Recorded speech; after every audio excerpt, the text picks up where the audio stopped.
നമ്മൾ ചോദിക്കും അപ്പോൾ വെരിക്കോസ് ഉണ്ടോ എന്ന് ചോദിക്കുമ്പം എനിക്ക് വെരിക്കോസ് ഇല്ല എന്ന് പറയും. പക്ഷേ സിംറ്റംസ് ഏകദേശം വെരിക്കോസുമായിട്ട് ബന്ധപ്പെട്ട രീതിയാണ് കിടക്കുന്നത്. അപ്പം പൊതുവേ ഞാൻ ഈ പറയുന്നത് ഈ മെഡിക്കൽ ടെക്സ്റ്റിലുള്ള ഒരു എക്സ്പ്ലനേഷൻ അല്ല, സാധാരണ ഒരാൾക്ക് മനസ്സിലാകാനായിട്ടുള്ള ഒരു എക്സ്പ്ലനേഷനാണ്. ഒന്ന് ആലോചിച്ച് നോക്കണം, ഒരു കവിള് കുടിച്ച സമയത്ത് വരെ കാലിൽ പൊട്ടി ഒലിച്ച് വ്രണമായി 100% അത് ക്ലിയർ ആക്കാൻ നമ്മളെ കൊണ്ട് പറ്റും. അതായത് ഒരിക്കലും വരാതെ നമുക്ക് നോക്കാൻ പറ്റും. അപ്പം ചില കാര്യങ്ങളാണ് നമ്മൾ മെയിനായിട്ട് അതിന് ശ്രദ്ധിക്കേണ്ടതേ ഉള്ളൂ.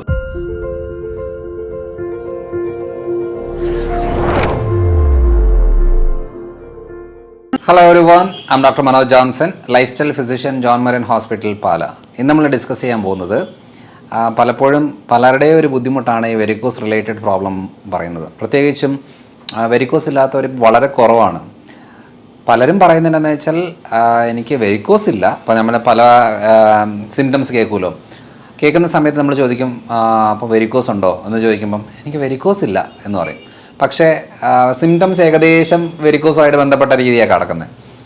അപ്പോൾ മനസ്സിലാക്കേണ്ട ഒരു കാര്യം എന്താണെന്ന് വെച്ചാൽ ഒരു 60% വെരിക്കോസ് മാത്രമാണ് നമുക്ക് ഈ കണ്ണിൽ കാണുന്ന രീതിയിലുള്ള വെരിക്കോസ് വരുന്നത്. എന്ന് വെച്ചാൽ കാലിൽ ഇങ്ങനെ നരമ്പ് തടിച്ച് വരുന്നത്, തടിച്ച് വരുമ്പോഴാണ് നമ്മൾ വെരിക്കോസ് എന്ന് പറയുന്നത്. ഇപ്പോൾ ഈ സെയിം വെരിക്കോസ് റിലേറ്റഡ് പ്രോബ്ലം തന്നെയാണ് ഈ പൈൽസ് എന്ന് പറയുന്നതും. കാരണം അവിടെയും വെയിന് തടിച്ച് വന്ന് ബുദ്ധിമുട്ടായി വരുന്ന ഒരു കാര്യമാണ്. അപ്പം ഈ കാലിൽ വെയിന് തടിച്ച് വരുന്നൊരു കണ്ടീഷനിലാണ് പൊതുവേ നമ്മൾ വെരിക്കോസ് വെയിൻ എന്ന് പറയുകയും അത് കഴിഞ്ഞേച്ച് ഭൂരിഭാഗം ആളുകളിൽ തടിച്ച് മാത്രം കിടക്കുകയും ഫർദർ പ്രശ്നങ്ങൾ ഉണ്ടാവാതെ ഇരിക്കുകയും ചെയ്യും. പക്ഷേ ചില കണ്ടീഷനിൽ ചില ആളുകളിൽ കാലിൽ വെയിൻ തടിപ്പ് ഇല്ല, അതായത് അങ്ങനെ ഒരു ബുദ്ധിമുട്ടേ ഇല്ല, പക്ഷേ ബാക്കി ബുദ്ധിമുട്ടുകളുണ്ട്. അപ്പോൾ എന്തൊക്കെയാണ് ആ പ്രശ്നങ്ങൾ എന്നാണ് നമ്മൾ ഇന്ന് ഡിസ്കസ് ചെയ്യുന്നത്. അപ്പം പൊതുവേ ഞാൻ ഈ പറയുന്നത് ഈ മെഡിക്കൽ ടെക്സ്റ്റിലുള്ള ഒരു എക്സ്പ്ലനേഷൻ അല്ല, സാധാരണ ഒരാൾക്ക് മനസ്സിലാകാനായിട്ടുള്ള ഒരു എക്സ്പ്ലനേഷനാണ്. അപ്പോൾ നമുക്കൊരു 5 സ്റ്റേജായിട്ട് ഈ വെരിക്കോസിനെ ഡിവൈഡ് ചെയ്യുവാണെങ്കിൽ ആദ്യത്തെ സ്റ്റേജ് എന്ന് പറയുന്നത് സാധാരണ ഒരു നരമ്പ് ഇങ്ങനെ തടിച്ച് വന്ന് ചില സ്ഥലങ്ങളിലൊക്കെ ഈ സ്പൈഡർ വെബ് എന്ന് പറയും, ചിലന്തി വല പോലെ ഇങ്ങനെ കിടക്കുന്ന ഒരു വെയിൻ, പ്രത്യേകിച്ചും ഈ ഇന്നർ തൈ ഏരിയയിലൊക്കെ ആയിരിക്കും അത് കോമൺ ആയിട്ട് കണ്ടുവരുന്നത്. ചിലപ്പോൾ സിംഗിൾ വെയിൻ ആയിരിക്കും, കുറച്ച് വണ്ണം കൂടിയ കട്ടിയായിട്ടുള്ള വെയിൻ ആയിരിക്കും. അപ്പോൾ എന്തായാലും ഫസ്റ്റ് സ്റ്റേജ് എന്ന് പറയുന്നത് വെയിൻ നമുക്ക് കാണുന്ന രീതിയിലുള്ള കാര്യങ്ങളായിരിക്കും. സെക്കൻഡ് സ്റ്റേജ് എന്ന് പറയുന്നത് നമുക്ക് ഈ കാല് കടച്ചിലെന്ന് പറയില്ലേ, കഴപ്പ്, വേദന, കടച്ചിൽ എന്ന രീതിയിലുള്ള കാര്യങ്ങൾ. അതായത് നമ്മളിപ്പോൾ ഒരു 10 മിനിറ്റ് നിന്ന് കഴിഞ്ഞാൽ നമുക്ക് കാല് കടച്ചിലുണ്ടാകും, നമുക്ക് ഇരിക്കണമെന്ന് തോന്നും, അല്ലെങ്കിൽ കിടക്കണമെന്ന് തോന്നും, അല്ലെങ്കിൽ കാലൊന്ന് പൊക്കി വെക്കണമെന്ന് തോന്നും. അപ്പോൾ കാലിനൊരു ബുദ്ധിമുട്ട്, പ്രത്യേകിച്ച് വേറെ പ്രശ്നമൊന്നുമില്ല, പക്ഷേ നിൽക്കാനുള്ള ഒരു പ്രയാസം തോന്നും. അതാണ് സെക്കൻഡ് സ്റ്റേജ് എന്ന് പറയുന്നത്. തേർഡ് സ്റ്റേജ് എന്ന് പറയുന്നത് വേദന കാര്യങ്ങളെല്ലാം ഉണ്ട്, എന്നാലും കാലിൽ നീര് വെക്കും. എന്ന് വെച്ചാൽ ഫ്ലൂയിഡ് കളക്ഷൻ ഉണ്ടാകും. എന്ന് വെച്ചാൽ രാവിലെ ചിലപ്പം നീരും കാര്യങ്ങളൊന്നും കാണത്തില്ല, ഒരു ഉച്ച കഴിഞ്ഞ് വൈകുന്നേരം ആകുന്ന സമയങ്ങളിൽ കാല് നീര് വെക്കുന്ന കണ്ടീഷൻ. രാത്രി കടന്നിട്ട് പിറ്റേ ദിവസം രാവിലെ എഴുന്നേൽക്കുമ്പോൾ നീര് കുറയുന്നു. അതാണ് നമ്മൾ ഒരു തേർഡ് സ്റ്റേജായിട്ട് പറയുന്നൊരു കണ്ടീഷൻ. എന്ന് വെച്ചാൽ വേദനയുണ്ട്, നീരുമുണ്ട്. ഫോർത്ത് സ്റ്റേജ് എന്ന് പറയുന്നത് അവിടെ കാലയിൽ ഒരു പർപ്പിൾ കളർ ഡോട്ട്സ്, പിന്നെ അത് ബ്രൗൺ ആയിട്ട്, പിന്നെ അത് ബ്ലാക്ക് ആയിട്ട് കാലിലെ പല സ്ഥലങ്ങളിലായിട്ട് ഈ ഡിസ്കളറേഷൻ, കളർ മാറ്റവും ചൊറിച്ചിലും അനുഭവപ്പെടും. ഇതാണ് സത്യം പറഞ്ഞാൽ ഫോർത്ത് സ്റ്റേജ്. ഫിഫ്ത്ത് സ്റ്റേജ് എന്ന് പറയുന്നത് പുറത്തേക്ക് ബ്ലഡ് പൊട്ടി അവിടെ വ്രണമായി മാറുന്ന കണ്ടീഷനാണ് നമ്മൾ ഫിഫ്ത്ത് സ്റ്റേജ് എന്ന് പറയുന്നത്. സ്റ്റേജ് ഇതൊരിക്കലും നമ്മളിങ്ങനെ മെഡിക്കൽ ടെക്സ്റ്റ് നോക്കിയാൽ ഇങ്ങനെ മനസ്സിലാകത്തില്ല, എന്നാലും സാധാരണ ഒരാൾക്ക് മനസ്സിലാകാനായിട്ട് ഞാൻ പറഞ്ഞൊരു കാര്യമാണ്. അപ്പോൾ അങ്ങനെ വരുമ്പോൾ ഫസ്റ്റ് സ്റ്റേജ് എന്ന് ഞാൻ പറഞ്ഞ നരമ്പ് തടിച്ച് വരുന്ന ഒരു കണ്ടീഷൻ, അല്ലെങ്കിൽ സ്പൈഡർ വെബ് പോലെ, ചിലന്തി വല പോലെ നരമ്പ് പിടച്ച് കിടക്കുന്ന രീതിയിലുള്ള കാര്യങ്ങൾ കാലിലുണ്ട് എന്നുള്ളതാണ് ഞാൻ ഫസ്റ്റ് സ്റ്റേജ് പറഞ്ഞത്. പക്ഷേ ഇതൊന്നും കാണിക്കാതെ നേരെ തേർഡ് സ്റ്റേജിലേക്ക് പോകുന്ന കാര്യമുണ്ട്. അതായത് നരമ്പ് തടിച്ച് വരത്തില്ല, വേദന അധികം എടുക്കത്തില്ല, പക്ഷേ നീരും കാല് കറുത്ത് വരും, ചൊറിയും, പൊട്ടും, ഇങ്ങനത്തെ സ്റ്റേജിലേക്ക് വരുന്നതുണ്ട്. അപ്പം നരമ്പ് തടിച്ച് വരാത്തത് കൊണ്ട് നമ്മൾ ആ സ്റ്റേജ് എല്ലാം മറന്നിട്ട് കാലയിലെ കളറ് മാറി ചൊറിഞ്ഞ് പൊട്ടുന്ന അവസ്ഥയിലേക്ക് വരുമ്പോഴായിരിക്കും അയ്യോ ഇത് വെരിക്കോസ് ആണല്ലോ എന്ന് പറയുന്നത്. അപ്പോൾ നമ്മൾ അറിയേണ്ട ഒരു കാര്യം, എങ്ങനെയാണ് നമുക്ക് വെരിക്കോസ് ഉണ്ടോ ഇല്ലെന്ന് നമ്മൾ കണ്ടുപിടിക്കുന്നത് വളരെ സിമ്പിൾ കാര്യമാണ്. പൊതുവേ ഇത് പാരമ്പര്യമായിട്ട് ബന്ധപ്പെട്ടാണ് വെരിക്കോസ് പൊതുവേ ഒരു 80% വരാൻ സാധ്യതയുള്ളത്. പലപ്പോഴും സ്ത്രീകളിലാണ് കൂടുതലും. ഫോർ എക്സാമ്പിൾ ഒരു 70% സ്ത്രീകളിലാണ് വെരിക്കോസ് സാധ്യതയുള്ളത്, ഒരു 30% പുരുഷന്മാർക്ക് ഉള്ളത്. 70% വരാൻ കാരണം എന്താണെന്ന് വെച്ചാൽ ഇത് ഒരു ഓവർ സ്ട്രെയിൻ ആയിട്ട്, അല്ലെങ്കിൽ പ്രഗ്നൻസി സമയങ്ങളിൽ, വെയിറ്റ് കൂടുന്ന സമയങ്ങളിൽ, ഹോർമോണൽ വേരിയേഷൻസ് വരുന്ന സമയങ്ങളിൽ, ഇതൊക്കെയാണ് ഇത് മെയിനായിട്ടും സംഭവിക്കുന്നത്. അപ്പോൾ ഏറ്റവും കൂടുതൽ എഫക്റ്റ് ആവുന്നത് സ്ത്രീകൾക്കായതുകൊണ്ട് ആ ഒരു സമയത്ത് നമ്മൾ ഈ ഒരു കണ്ടീഷൻ വരുമ്പോൾ ആർക്കൊക്കെയാണ് ഇത് വരുന്നത് വെച്ചാൽ പാരമ്പര്യമാണ് ഏറ്റവും കൂടുതലായിട്ട് ആവശ്യമുള്ളത്. അത് കഴിഞ്ഞ് ചെന്നാൽ പ്രഗ്നൻസി സമയത്ത് ചിലപ്പോൾ വെരിക്കോസ് കാണുകയും ഡെലിവറിക്ക് ശേഷം ചിലപ്പോൾ കുറയുന്ന കണ്ടീഷനും ഒരു 40% ആളുകൾക്ക് കാണാറുണ്ട്. പക്ഷെ 60% ആളുകൾക്കും പ്രഗ്നൻസിക്ക് ശേഷമാണ് ഈ വെരിക്കോസ് പ്രശ്നങ്ങൾ കൂടുതലായിട്ടും ഉണ്ടാകുന്നത്. അപ്പോൾ അങ്ങനെ വരുമ്പം എനിക്ക് വെരിക്കോസ് ഇല്ല എന്ന് പറഞ്ഞിരിക്കുന്നതിന് മുമ്പ് എൻ്റെ അമ്മയ്ക്ക് വെരിക്കോസ് ഉണ്ടെങ്കിൽ എനിക്ക് സാധ്യതയുണ്ട്. അപ്പോൾ എനിക്ക് സാധ്യത ഉണ്ടെന്ന് എങ്ങനെ തിരിച്ചറിയാം? വളരെ സിമ്പിളാണ്. നമ്മൾ കുറച്ച് നേരം നിന്ന് കഴിഞ്ഞാൽ കാല് കഴിക്കാൻ തുടങ്ങും.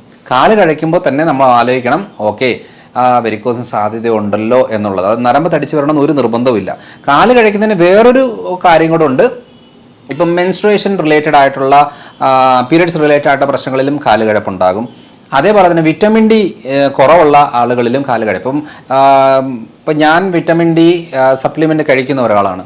അപ്പോൾ ഹൈ ഡോസ് അല്ല കഴിക്കുന്നത്. അപ്പോൾ എനിക്ക് 2 ആഴ്ച കഴിഞ്ഞ് 3 ആഴ്ച ആകുന്ന സമയത്ത് ഞാൻ എടുത്തില്ലെങ്കിൽ കാല് കിഴപ്പ് അനുഭവപ്പെടും. സോ അതേപോലെ തന്നെ സ്ത്രീകളിലാണെങ്കിലും വിറ്റമിൻ ഡി വളരെ ആവശ്യമാണ്. അപ്പോൾ വെരിക്കോസ് കണ്ടീഷനിൽ ഈ വിറ്റമിൻ ഡി എടുത്താലും കാലിൻ്റെ കടച്ചിൽ മാറില്ല എന്നുള്ളതാണ് മെയിനായിട്ടുള്ളൊരു കാര്യം.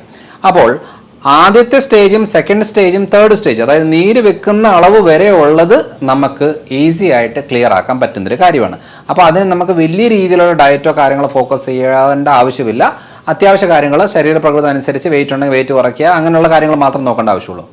പക്ഷേ നമ്മൾ ശ്രദ്ധിക്കേണ്ട ഒരു കാര്യം എന്താണെന്ന് വെച്ചാൽ ഈ 4th സ്റ്റേജ് പറയുന്ന കാലിൻ്റെ കളറ് മാറി വരിക, ചൊറിച്ചിലുണ്ടാകുക, അല്ലെങ്കിൽ ചെറിയ രീതിയിൽ പൊട്ടുക എന്നൊക്കെ ഉണ്ടെങ്കിൽ അവരാണ് ഏറ്റവും കൂടുതൽ ശ്രദ്ധിക്കേണ്ടത്. കാരണം ഈ പറയുന്ന കാറ്റഗറിയിലുള്ള ആളുകൾക്ക് പാല് പറ്റില്ല. അപ്പോൾ ഇതും ക്ലിയർ ആയിട്ട് പറയാം, ഇതും മെഡിക്കൽ ടെക്സ്റ്റിൽ പറയുന്നില്ല. കാരണം വെരിക്കോസ് കണ്ടീഷന് സാധാരണ നമ്മുടെ ഏറ്റവും പോപ്പുലർ ആയിട്ടുള്ള ഒരു ട്രീറ്റ്മെൻറ്റ് മെത്തഡ് എന്ന് പറയുന്നത് സ്ക്ലീറോതെറപ്പി എന്ന് പറഞ്ഞാൽ മരുന്ന് ചെറിയ ചെറിയ വെയിൻസിന് കുത്തിവെച്ച് കരിച്ച് കളയുന്ന ഒരു മെത്തഡാണ്. പിന്നെ രണ്ടാമത് വരുന്നതെന്ന് പറയുന്നത് ലേസർ എന്ന് പറയുന്നത് ലേസർ ലൈറ്റ് ബീം പാസ് ചെയ്ത് ചൂടാക്കി വെയിനെ ചുരുക്കിയെടുക്കുന്നതാണ്. മൂന്നാമത് നമ്മൾ ചെയ്യുന്ന മെത്തഡ് എന്ന് പറയുന്നത് സർജറിയാണ്. സർജറി ചെയ്തേച്ച് ആ വെയിനെ നമ്മൾ കട്ട് ചെയ്ത് മാറ്റുക എന്നുള്ളതാണ്. നാലാമത്തെ മെത്തഡ് ചെയ്യുന്നത് പറഞ്ഞാൽ ഗ്ലൂ തെറപ്പിയാണ്. എന്ന് വെച്ചാൽ വെയിനിനുള്ളിലേക്ക് ഗം പോലൊരു സാധനം ഫില്ല് ചെയ്തിട്ട് ഒട്ടിച്ച് വെക്കുന്ന ഒരു ട്രീറ്റ്മെൻറ്റ് മെത്തഡാണ്. അപ്പോൾ ഈ എന്ത് ചെയ്തു എന്ന് പറഞ്ഞാലും വിതിൻ 6 മന്ത്സിനുള്ളിൽ ഇത് വീണ്ടും വരും. കാരണം റൂട്ട് കോസ് മാറുന്നില്ല. നമ്മൾ തടിച്ച് കിടക്കുന്ന പ്രശ്നം ഉണ്ടാക്കുന്ന വെയിനിനെ മാത്രം നമ്മൾ എടുത്ത് കളയുക, ട്രീറ്റ് ചെയ്യുക, കരിച്ച് കളയുക എന്നൊക്കെ പറയുന്നത് മാത്രമേ പോകുന്നുള്ളൂ. അപ്പോൾ പുതിയതായിട്ട് വെയിൻ ഉണ്ടാകും. നമ്മളൊരു സർജറി ചെയ്തു, വിതിൻ 2 വീക്സിനുള്ളിൽ പുതിയ വെയിൻ വരികയും ആ വെയിന് കുറച്ച് നാൾ കൊണ്ട് ഈ പ്രശ്നങ്ങളെല്ലാം ഉണ്ടാകും. അത് വളരെ കോമൺ ആയിട്ടുള്ളൊരു കാര്യമാണ്. അപ്പോൾ അതുകൊണ്ട് ശ്രദ്ധിക്കേണ്ടതെന്ന് വെച്ചാൽ ഇതൊന്നും ഒരു സൊല്യൂഷൻ അല്ല. നമുക്കൊരു 80% ആളുകൾക്കും സ്ക്ലീറോ ചെയ്തോ വീണ്ടും തിരിച്ചു വരും, ലേസർ ചെയ്തോ വീണ്ടും തിരിച്ചു വരും, സർജറി ചെയ്തോ വീണ്ടും തിരിച്ചു വരും. കാരണം നമ്മുടെ അടുത്ത് വരുന്ന പല ആളുകളും 3, 4, 5 തവണയൊക്കെ സ്ക്ലീറോ ചെയ്തവരാണ്. കാരണം ഇവരുടെ കാലയിൽ ഇങ്ങനെ പിടിച്ചു കഴിഞ്ഞാൽ നല്ല ഇരുമ്പ് കമ്പി പിടിക്കുന്ന ഒരു അവസ്ഥയായിരിക്കും, ഫുൾ ഡാമേജ് ആയിരിക്കുന്ന ഒരു അവസ്ഥയാണ്. അതായത് സൊല്യൂഷൻ അല്ല എന്നാണ് ഞാൻ പറഞ്ഞു വന്നത്. അപ്പോൾ ആദ്യത്തെ കാറ്റഗറിയിൽ നമുക്ക് ഈസി ആയിട്ട് നമുക്ക് ക്ലിയർ ആക്കാൻ പറ്റുന്നതാണ്. ഇപ്പം ഞങ്ങൾ ഏറ്റവും കൂടുതൽ ഹെൽപ്പ് ചെയ്യുന്നൊരു മേഖല എന്ന് പറയുന്നത് 4th and 5th കാറ്റഗറിയാണ്. എന്ന് വെച്ചാൽ കാല് കറുത്ത് വരിക, ചൊറിയുക എന്ന് പറയുന്ന കണ്ടീഷനും വൃണമാവുന്നത്. ഈ കറുത്ത് വരുന്നതും ചൊറിയുന്നതുമായിട്ടുള്ള കാലിലെ പ്രശ്നം എന്ന് പറയുന്നത് ഉള്ളിൽ ചെറിയ ചെറിയ വെയിനുകൾ പൊട്ടി ആ ബ്ലഡ് ലീക്കായി സ്കിന്നിലേക്ക് ടച്ചായി വരുമ്പോഴാണ് കാല് കറക്കുന്നത്. അപ്പം നമ്മൾ പറയുന്നത് എന്താ, പുറത്തോട്ട് ബ്ലഡ് പൊട്ടി പുറത്തേക്ക് വരുമ്പോഴാണ് വെരിക്കോസ് പൊട്ടി എന്നുള്ളത് പറയുന്നത്. പക്ഷെ അങ്ങനെയല്ല. 3rd സ്റ്റേജ് കഴിഞ്ഞ് 4th വരുന്ന ഈ ഡോട്ടുകൾ എന്ന് പറയുന്നത് തന്നെ ഈ പറയുന്ന ഇന്റർണൽ ബ്ലീഡിങ് ആണ്. അത് കുറച്ചായിട്ട് വന്ന് ആ ബ്ലഡ് കൂടുതൽ നാളും അവിടെ കടന്നിട്ട് അത് കഴിഞ്ഞ ശേഷം അത് ചൊറിഞ്ഞ് പിന്നെയാണ് പുറത്തേക്ക് പൊട്ടി വരുന്നത്. ഇതൊരു നാച്ചുറൽ പ്രോസസ്സാണ്. കാരണം ഈ ഡീഓക്സിജനേറ്റഡ് ആയിട്ടുള്ള ബ്ലഡ്, അശുദ്ധമായിട്ടുള്ള ബ്ലഡ് നമ്മുടെ ശരീരത്തിൽ അധിക നാളും അവിടെ നിന്ന് കഴിഞ്ഞാൽ അവിടെ ചൊറിഞ്ഞ് പൊട്ടി വ്രണമായി പഴുപ്പ് വന്ന് അങ്ങനെ ബുദ്ധിമുട്ടുണ്ടാവും. അപ്പോൾ അതുകൊണ്ട് അത് എത്രയും പെട്ടെന്ന് ക്ലിയർ ആക്കാനായിട്ടാണ് നോക്കുന്നത്. പക്ഷേ പൊട്ടിക്കഴിഞ്ഞ് ബ്ലഡ് പുറത്തേക്ക് പോയതിന് ശേഷം നല്ല ശുദ്ധ ബ്ലഡ് അങ്ങോട്ട് വരാത്തത് കൊണ്ടും അവിടെ വീണ്ടും ഈ പറയുന്ന വ്രണങ്ങൾ ഒത്തിരി നാളിങ്ങനെ കിടക്കും. അതുകൊണ്ടാണ് ചിലർ കണ്ടിട്ടില്ലേ, കാലയിൽ ഒരു കെട്ട് കെട്ടിയിട്ട് എത്ര വർഷം ആൻറ്റിബയോട്ടിക്കും കഴിച്ച് പെയിൻ കില്ലറും എടുത്ത് കഷായം കുടിച്ച് ഓയിൻമെൻറ്റും തൂത്ത് ഡ്രസ്സും ചെയ്ത് നടക്കുന്ന കുറേ പേരുണ്ട്. അപ്പോൾ ഇവർ ആദ്യം മനസ്സിലാക്കേണ്ടത്, ആർക്കെങ്കിലും വ്രണങ്ങളായിട്ടുണ്ടോ, കാലിൽ ചൊറിഞ്ഞ് പൊട്ടുന്ന ഒരു അവസ്ഥ വരുന്നോ, പാല് ഫുള്ളായിട്ട് കട്ട് ചെയ്യണം. കാരണം ഞാൻ പറയാനൊരു കാരണം എന്താണെന്ന് വെച്ചാൽ ഞങ്ങളുടെ ക്ലിനിക്കൽ പ്രാക്ടീസിൽ മനസ്സിലായതാണ്, പാല് പ്രശ്നം കാണിക്കുന്നുണ്ട്, ഓട്സ് പ്രശ്നം കാണിക്കുന്നുണ്ട്, വ്രണമായി കഴിഞ്ഞാൽ പ്രോട്ടീൻസ് വളരെ പ്രശ്നം ഉണ്ടാക്കുന്നുണ്ട്. ഷുഗർ കൂടി കാല് പൊട്ടി വ്രണമാകുന്നതിന് നമുക്ക് പ്രോട്ടീൻസ് ഒരു കുഴപ്പമില്ല, നന്നായിട്ട് കഴിക്കാം. പക്ഷേ വെരിക്കോസ് കൂടി കാല് പൊട്ടി വ്രണം എന്ന് പറഞ്ഞാൽ വെരിക്കോസ് എക്സിമ എന്ന് പറഞ്ഞൊരു കണ്ടീഷൻ വന്നിട്ടാണ് വ്രണമാകുന്നത്. അങ്ങനത്തെ കണ്ടീഷന് പ്രോട്ടീൻ ഇൻടോളറൻസ് ആണ് കാര്യം. അപ്പം ഈ കാര്യത്തിൽ നമ്മൾ സ്ട്രിക്റ്റ് ആയിട്ടും ചില നോൺ വെജ് ഐറ്റംസും പാല് 100% കട്ട് ചെയ്യുന്ന രീതിയിലേക്ക് വരും. അപ്പോൾ ഞങ്ങൾക്ക് മനസ്സിലായ കാര്യം എന്ന് വെച്ചാൽ അടുപ്പിച്ച് നല്ല രീതിയിൽ വ്രണങ്ങളൊക്കെ കരിഞ്ഞ് വരികയും ഒരു ദിവസം ഒരു ഗ്ലാസ് ചായ, അതായത് ഞാനിന്ന് കഴിഞ്ഞൊരു വീഡിയോയിലും പറഞ്ഞേക്കുന്നൊരു കാര്യമായിരുന്നു. അതായത് ഒരു ചെറുപ്പക്കാരൻ 6 ദിവസമായിട്ട് അടുപ്പിച്ച് വരികയാണ്, 7ാമത്തെ ദിവസം വന്നില്ല, 8ാമത്തെ ദിവസം വന്നപ്പോഴത്തേനും കാല് മൊത്തം വീണ്ടും പഴയതിനെക്കാട്ടിലും പൊട്ടി ഒലിച്ച് പ്രശ്നമായിരുന്നു. കാരണം അത്രയും ദിവസം കരിഞ്ഞ് വന്നതാണ്. അപ്പോൾ ഞങ്ങൾ ചോദിച്ചു, അപ്പോൾ ആ വ്യക്തി ഞങ്ങളോട് നേരത്തെ പറഞ്ഞു ഡോക്ടർ വഴക്ക് പറയരുത്, കാരണം ഞാൻ ഒരു കവിള് ചായ കുടിച്ചു എന്ന് ചോദിച്ചു.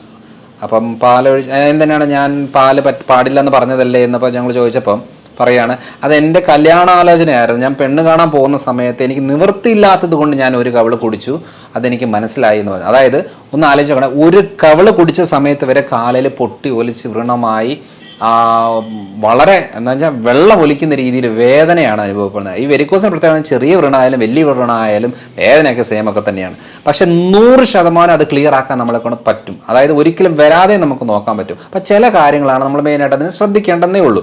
അതിന് ഉള്ളിൽ നിന്ന് എടുക്കുന്ന മെഡിസിൻസും സപ്ലിമെൻറ്റ്സും കാര്യങ്ങളെല്ലാം ഉണ്ട്. എന്നാലും ഡയറ്റ് വളരെ സ്ട്രിക്റ്റ് ആയിട്ട് ചെയ്യേണ്ട ഒരു കാര്യമാണ്. അങ്ങനെയുള്ളവർ ഞാൻ കാർബോഹൈഡ്രേറ്റ്സ് ചെറിയ അളവിൽ ഉൾപ്പെടുത്തുക, വെജിറ്റബിൾസ് ഉൾപ്പെടുത്തുക.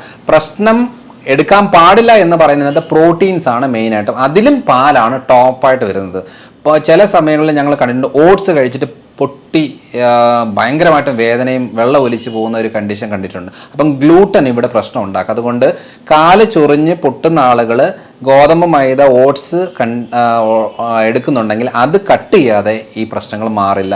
അതുകൊണ്ട് ആർക്കെങ്കിലും കാലിന് ചൊറിച്ചിലുണ്ട് എന്നുണ്ടെങ്കിൽ ആദ്യം മനസ്സിലാക്കേണ്ടത് ആ വ്യക്തികൾക്ക് ഗ്ലൂട്ടനും ലാക്ടോസും ഇൻടോളറൻസ് ആണ്, അത് പറ്റത്തില്ല. കാരണം കൂടുതലും പുറത്താണ് ഇത് ഫേമസ് ആയിരിക്കുന്നത്. ഈ ഗ്ലൂട്ടൻ അലർജിയാണ്, ലാക്ടോസ് ഇൻടോളറൻസ് ആണെന്നൊക്കെ പറയാറുണ്ട്. പക്ഷേ നമ്മുടെ നാട്ടിൽ ഗ്ലൂട്ടൻ ലാക്ടോസിനെ കുറിച്ച് ഇപ്പോഴാണ് ഒരു അവയർനെസ് കിട്ടി വരുന്നത്. അന്നേരം പലരും വീഡിയോ കണ്ടതിന് ശേഷം അവരത് ഉപയോഗിക്കത്തില്ല. അന്നേരം പിന്നെ എപ്പോഴേലും കൺസൾട്ടേഷൻ വരുമ്പോൾ പറയാറുണ്ട്, ഡോക്ടർ വീഡിയോ ഇതിന് ശേഷം എൻ്റെ കാല് മൊത്തം വ്രണമായിരുന്നു, ചൊറിഞ്ഞ് പൊട്ടിയിരിക്കുമായിരുന്നു, ഞാൻ ഡോക്ടറിൻ്റെ വീഡിയോന് ശേഷം ഞാൻ ചപ്പാത്തി നിർത്തി, പാലുകൂടി നിർത്തി, എൻ്റെ ആ പ്രശ്നം ഫുള്ളായിട്ട് അത് ക്ലിയറായി, എനിക്ക് ഒത്തിരി സന്തോഷമുണ്ടെന്ന് പറയുന്നത്. കാരണം ഒരു മെഡിസിൻ എടുക്കാതെ തന്നെ നമുക്ക് ക്ലിയർ ആക്കാൻ സാധിക്കുന്ന ഒരു കാര്യമാണ്. പലപ്പോഴും നമ്മൾ സ്കിൻ ഗ്രാഫ്റ്റ് ചെയ്യും, വ്രണങ്ങളുടെ മുകളിൽ സ്കിൻ ഗ്രാഫ്റ്റ് ചെയ്താൽ നിൽക്കത്തില്ല. കാരണം ഉള്ളിൽ നിന്നുള്ള അലർജിക് സാധനം ഉള്ളിലേക്ക് വന്നു കഴിഞ്ഞാൽ ഓട്ടോമാറ്റിക്കായിട്ട് ഇത് പുറത്തേക്ക് പൊട്ടി ഒലിച്ചേ പറ്റും. അപ്പോൾ എത്ര രൂപ കൊടുത്ത് നമ്മൾ സ്കിൻ ഗ്രാഫ്റ്റ് ചെയ്ത് സർജറി ചെയ്ത് എടുത്തു എന്ന് പറഞ്ഞാലും വീണ്ടും ഇത് പ്രശ്നമുണ്ട്. അതുകൊണ്ട് വെരിക്കോസ് എന്ന് പറയുമ്പോൾ ആദ്യത്തെ 2-3 സ്റ്റേജ് എന്ന് പറയുന്നത് നമുക്ക് ഈ സ്ക്ലീറോയും ലേസറും ഒക്കെ ഉപയോഗപ്പെടും. പക്ഷേ 4th 5th സ്റ്റേജ് എന്ന് പറയുന്ന, അതായത് കാല് കറുത്ത് വരിക, ചൊറിഞ്ഞ് വരിക, പൊട്ടുക, വ്രണമാകുക, വേദന എടുക്കുക എന്ന് പറഞ്ഞ സ്റ്റേജിൽ ഈ പറയുന്ന ഒരു മെത്തഡും വർക്കൗട്ട് ആവില്ല. അത് ഡയറ്റും സ്ട്രിക്റ്റ് ആയിട്ട് നോക്കണം. അതിന് വേണ്ടുന്ന കഴിക്കാനുള്ള രീതിയിലുള്ള മെഡിസിൻസും സപ്ലിമെൻറ്റ്സും ആവശ്യമുള്ള കാര്യമാണ്. വിറ്റമിൻ ഡി ഏറ്റവും കൂടുതൽ ആവശ്യമാണ്, വിറ്റമിൻ ഇ ആവശ്യമാണ്. അതേപോലെ തന്നെ omega-3 ഏറ്റവും കൂടുതൽ മുറിവ് കരിയാനായിട്ട് ഹെൽപ്പ് ചെയ്യുന്നൊരെണ്ണമാണ്. മഗ്നീഷ്യം ഹെൽപ്പ് ചെയ്യുന്നൊരെണ്ണമാണ്. പിന്നെ പ്രോട്ടീൻ അവോയ്ഡ് ചെയ്തിട്ടുള്ള ഡയറ്റ് ഇതിനകത്ത് ഏറ്റവും കൂടുതൽ ഹെൽപ്പ് ചെയ്യും. ഇത്രയും കാര്യങ്ങളാണ്. പിന്നെ കഴിയുന്നതും ഓവർ സ്ട്രെയിൻ കൊടുക്കാതെ കാല് പൊക്കി വെച്ചേച്ച് അധികം നീര് വരാതെ നോക്കുവാണെങ്കിൽ പെട്ടെന്ന് കരിയും. അതാണ് അതിൻ്റെ പ്രത്യേകത. കാരണം പലപ്പോഴും ഞാൻ കണ്ടേക്കുന്നതിനകത്ത് ഈ ഹോട്ടലിലൊക്കെ ജോലി ചെയ്യുന്ന ഷെഫ് അവർക്കൊക്കെ എന്ന് പറയുന്നത്, അതേപോലെ സ്റ്റാഫ് നഴ്സുമാർ, ടീച്ചേഴ്സ്, ഇവരൊക്കെ കൂടുതൽ നേരം നിൽക്കുന്നത് ഒരിക്കലും വെരിക്കോസ് ഉണ്ടാക്കുന്ന ഒരു കാര്യമല്ല. വെരിക്കോസ് ഉള്ള പ്രശ്നമുള്ളവരെ പ്രശ്നം കൂട്ടുന്നു എന്നുള്ളതേ ഉള്ളൂ. കാരണം നിൽക്കുന്നത് ഒരു വെരിക്കോസ് ഉണ്ടാക്കുവാണെങ്കിൽ എത്രയോ പേര് നിൽക്കുന്നു. ട്രാഫിക് കോൺസ്റ്റബിൾ ഫുൾ ടൈം നിൽക്കുന്ന ആൾക്കാരാണ്. അങ്ങനെയെങ്കിൽ എല്ലാ ട്രാഫിക് കോൺസ്റ്റബിൾസിനും വരേണ്ടതല്ലേ, എല്ലാ ടീച്ചേഴ്സിനും വരേണ്ടതല്ലേ, അല്ലെങ്കിൽ ആരൊക്കെ നിൽക്കുന്ന ജോലി ചെയ്യുന്നുണ്ട് അവർക്ക് എല്ലാവർക്കും വരേണ്ടത്. പക്ഷെ അങ്ങനെയൊന്നും വരുന്നില്ല. ഇതിൽ കൂടുതലും ജീനുമായിട്ട് ബന്ധപ്പെട്ട് ഹെറിഡിറ്ററി ടെൻഡൻസി ഉള്ള ആളുകളിലാണ് ഏറ്റവും കൂടുതലായിട്ട് വരുന്നത്. അതുകൊണ്ട് സൊല്യൂഷനായിട്ട് പറയുന്ന കാര്യം എന്ന് പറയുന്നത്, നമ്മൾ ആദ്യത്തെ 3 കാറ്റഗറിയിൽ നമുക്ക് സ്ക്ലീറോയോ ലേസറോ സർജറിയോ കാര്യങ്ങളൊക്കെയാണ് ഒരു പരിധി വരെ നമുക്ക് ഉപയോഗപ്പെടും. നെക്സ്റ്റ് സ്റ്റേജിൽ ഏറ്റവും കൂടുതൽ ഉപയോഗപ്പെടുന്നത് ഡയറ്റ് പാറ്റേൺ ആണ്. അതേപോലെ തന്നെ അവരുടെ അലർജിക് റിയാക്ഷൻസ് ക്ലിയർ ആകാനുള്ള കാര്യങ്ങളാണ്. ഇങ്ങനെ വ്രണവും ബുദ്ധിമുട്ട് വരുന്നവർ IG ചെക്ക് ചെയ്യണം. കാരണം പ്രോട്ടീൻ ഇൻടോളറൻസ് കൂടുതലുള്ളപ്പോഴാണ് ഈ ബുദ്ധിമുട്ട് ഉണ്ടാകുന്നത്. അതേപോലെ തൈറോയ്ഡ് ആൻറ്റിബോഡീസ് ഒക്കെ ചെക്ക് ചെയ്യണം. HbA1c ചെക്ക് ചെയ്തിട്ട് 3 മാസത്തെ ആവറേജ് ബ്ലഡ് ഷുഗർ നോക്കി ആ ലെവൽ പ്രോപ്പറാണെന്ന് പറയുന്നത്. കാരണം ഷുഗറും ഉണ്ട്, വെരിക്കോസും ഉണ്ടെന്ന കണ്ടീഷൻ വരുമ്പോൾ ഭയങ്കര ബുദ്ധിമുട്ടാണ് ഒന്ന് ലെവലാക്കി കൊണ്ടുവരാനായിട്ട്. സോ അതുകൊണ്ട് ഏത് കാരണം കൊണ്ടാണ് ഇത് കരിയാത്തത് എന്ന് നോക്കിയിട്ടാണ് നമ്മളിത് ചെയ്യേണ്ടത്. അതുകൊണ്ട് വെരിക്കോസ് വെയിൻ്റെ പല സ്റ്റേജ് ഉണ്ട്, പല സ്റ്റേജുകൾക്കും പല പല രീതിയിലുള്ള ട്രീറ്റ്മെൻറ്റ്സ് ആണ് നമുക്ക് നേരായിട്ട് ആവശ്യമുള്ളത്. അല്ലാതെ എല്ലാത്തിനും ഒരേ ട്രീറ്റ്മെൻറ്റ് പറഞ്ഞുകൊണ്ടിരുന്നാൽ അതുകൊണ്ടാണ് പലർക്കും ഈ വെരിക്കോസ് പ്രശ്നങ്ങൾ പൂർണ്ണമായിട്ട് മാറാത്തതിൻ്റെ മെയിനായിട്ടുള്ള ഒരു കാര്യം. അപ്പം ഇത്രയും കാര്യങ്ങളാണ് വെരിക്കോസിനെ കുറിച്ച് നമുക്ക് റഫായിട്ട് പറയാനുള്ളത്. അപ്പോൾ വെരിക്കോസ് ബുദ്ധിമുട്ടുള്ളവരുടെ നമുക്ക് വൃഷണ ഭാഗത്തുള്ള ടെസ്റ്റിസിൻ്റെ ഭാഗത്തുള്ള വെയിനിന് വീക്കം വരും, അതിനെ വെരിക്കോസീൽ എന്ന് പറയും. പിന്നെ പൈൽസുമായിട്ട് ബന്ധപ്പെട്ട് എല്ലാ അവയവങ്ങളിലും വെരിക്കോസ് പ്രശ്നങ്ങൾ വരും. പക്ഷെ നമ്മൾ ഏറ്റവും കൂടുതൽ ഫോക്കസ് ചെയ്യുന്നത് കാലിൻ്റെയാണ്. കാരണം ഹാർട്ടിന് ഏറ്റവും കൂടുതൽ ദൂരമുള്ളത് കാലായതുകൊണ്ടും ആദ്യം ഡാമേജ് കാണിക്കുന്നത് കാലായതുകൊണ്ടുമാണ് നമ്മൾ ആദ്യം കാലിൽ ശ്രദ്ധിക്കുന്നത്. അതുകൊണ്ട് അവസാനം വരെ വെയിറ്റ് ചെയ്തിട്ട് അവസാനത്തെ സ്റ്റേജ് എന്ന് പറയുന്നത് വ്രണമായതോ കറുത്തു വരുന്ന സ്റ്റേജ് ആണെങ്കിൽ അതിനെ തൊട്ട് മുമ്പത്തെ സ്റ്റേജിലേക്ക് ആക്കി കൊണ്ടുവരാം എന്നുള്ളതല്ലാതെ ഒരിക്കലും പെർമനൻ്റ് ആയിട്ട് വെരിക്കോസ് മാറത്തേ ഇല്ല. അതുകൊണ്ട് അത്രയും അളവിലേക്ക് പോകുമ്പോഴാണ് ബുദ്ധിമുട്ട്. പോകുന്ന കരിയാത്ത വ്രണം വരെ ഈസി ആയിട്ട് കരിച്ചെടുക്കാൻ പറ്റും. അടുത്ത സ്റ്റേജിലേക്ക് വന്ന് അതിൻ്റെ മുമ്പത്തെ സ്റ്റേജ് ആയിട്ടുള്ള വെറും നരമ്പ് തടിച്ച് വരുന്ന അളവിലേക്ക് നമുക്ക് നിർത്താൻ പറ്റും. അത്രയും നമുക്ക് ചെയ്യാൻ പറ്റുള്ളൂ ഏത് രീതി ചെയ്താലും. അല്ലാതെ ഒരു സുപ്രഭാതത്തിൽ വെരിക്കോസ് വെയിനൊന്നും മാജിക് ചെയ്ത് വാനിഷ് ചെയ്ത് കളയാനൊന്നും പറ്റത്തില്ല. അപ്പോൾ ഇത്രയും കാര്യങ്ങളാണ് വെരിക്കോസിനെ കുറിച്ചുള്ളത്. അപ്പോൾ അടുത്ത തവണ അടുത്തൊരു വീഡിയോ ആയിട്ട് വരാം. ബൈ.